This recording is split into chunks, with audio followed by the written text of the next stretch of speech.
अहिल्यानगर महानगरपालिकेच्या विद्युत विभागातील कंत्राटी कर्मचारी धीरज परदेशी यांचा उपचारादरम्यान मृत्यू झालाय। शुक्रवारी संध्याकाळी मुकुंदनगरच्या दर्गा दायरा परिसरामध्ये कंत्राटी कर्मचारी धीरज परदेशी यांच्यावरती हल्ला झाला होता। मुकुंदनगर परिसरातील कब्रस्तानमधील विद्युत पोलचं काम सुरू असताना ही घटना घडली होती। तर हल्ल्यानंतर हल्लेखोर घटनास्थळावरून पसार झाले होते। गंभीर जखमी धीरज परदेशी याला उपचारासाठी खासगी रुग्णालयामध्ये दाखल करण्यात आलं।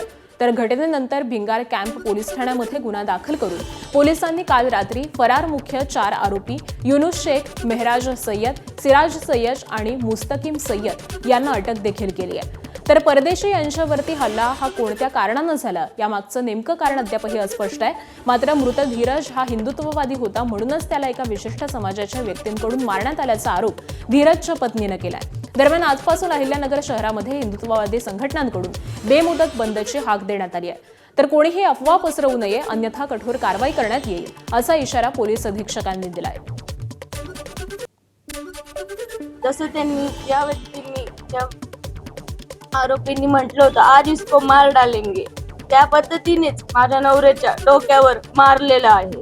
नेणारा पण मुसलमान होता आणि मारणारा पण मुसलमानच होता आणि त्यांच्या खास करून कब्रस्तान मध्ये नेऊन त्यांनी मारलेले।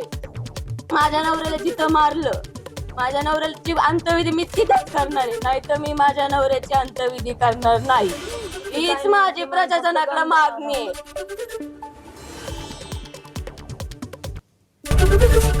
एबीपी माझा, उघडा डोळे बघा नीट।